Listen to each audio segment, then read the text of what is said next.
had a sewage treatment facility license a while back. Yeah.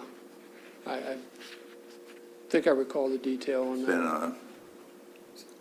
so my I believe- point I is, believe he's that not the- working with us. I know Yeah. he working somewhere else. Yes. And I raised some issues about the gentleman to begin with. And, Yeah, that one was an interesting back and forth where he was coming, he wasn't coming, he was coming, he wasn't right, coming. his And, history on his resume pointed that out as well. And the But department looked nevertheless, at him closely and decided that we nevertheless, were I don't done. guess we've hired him because sir. he's not working. I know he's working someplace else. No. My question is, that makes us no closer to having the needed operators that we're gonna need, knowing that we're gonna have a new plant, we're gonna have something maybe at the water, at the drop-off center Right. for the water. We're still We need actively to, we need to recruiting. discuss, we need on some type on agenda, we need to look, if we're not gonna be able to hire these licensed people, then do we go and hire a couple extra utility techs that can become licensed operators? And we've been talking about that exact idea. In fact, we had one who we thought we were going to be able to move and bring that person along from current role to utility to plant ops. That one just didn't happen to work out. But actually, Dan and I have had a little conversation on this same subject about trying to create a growth. Because we know, That way. we know there's a need for them in there, because we're shorthanded now, we say, and we've got a town of Betterton that would like some help. We've got a new plant in Millington being designed, and we got a plant at the drop-off center, possibly, that's gonna need operators. So we need to be a little proactive and figure out how to, We're still recruiting and we're still continuing to try to source candidates. Absolutely. It hasn't come off the I agenda don't for want, us at I all. don't want, Yeah, it's still currently on our website, and we are still recruiting actively. Been a challenge to find folks that fit the bill. but I guess what I'm saying is if, it is a hard job to find people with the license. Yeah. So maybe we better think about building them from the ground up. Yeah, and that's exactly where we think the next possibility will be for us. Exactly, yeah. Okay. All right, up to you, John. Well, I think there's opportunity in a lot of different areas of government for us to build from the ground up, as Ronnie is suggesting. Paramedics, with EMTs, the utility workers that want to, progress. And I'm sure there's a variety of other issues or, ways to provide incentives or encouragement for folks to excel.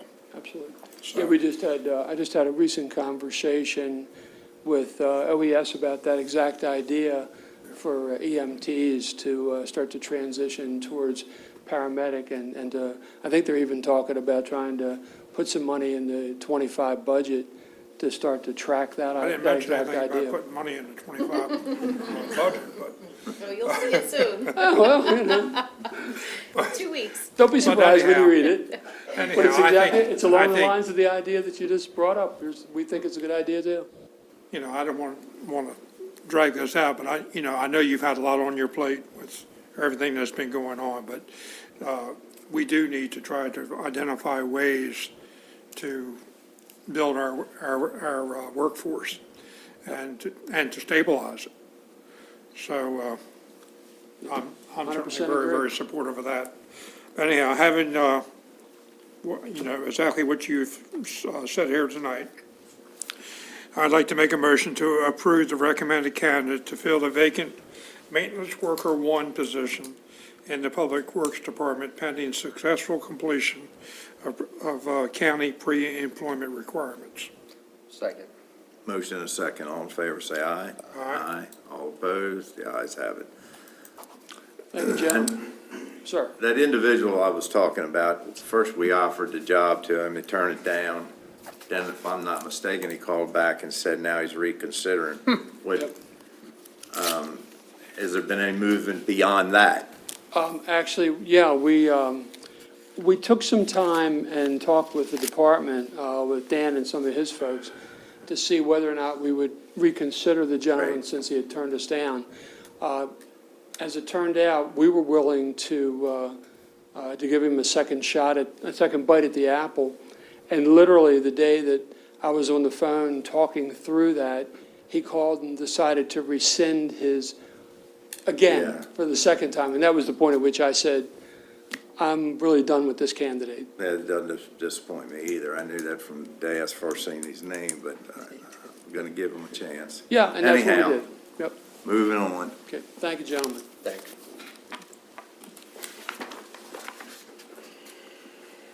We have, this is public comment. John, you the only public here, buddy. got anything to add? Question, comment? Then I do know we have a closed session or two. So I'll make a motion to go into closed session under the annotated Code of Maryland General Provisions, Article 3-305B1, to discuss the appointment, employment assignment, promotion, discipline, demotion, compensation, removal, resignation, or performance evaluation of appointees, employees, or officials over whom this public body has jurisdiction, or any other personnel matter that affects one or more specific individuals, and to discuss public security if the public body determines that public discussion would continue a risk to the public or the public security, including the deployment of fire, police services and staff, and the development and implementation of emergency plans.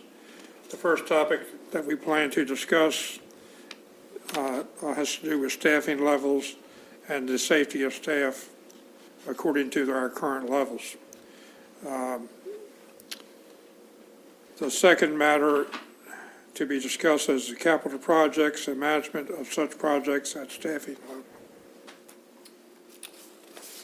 Got a motion, do us have a second? Yes, sir, second. Motion and a second, all in favor, say aye. Aye. All opposed, the ayes have it.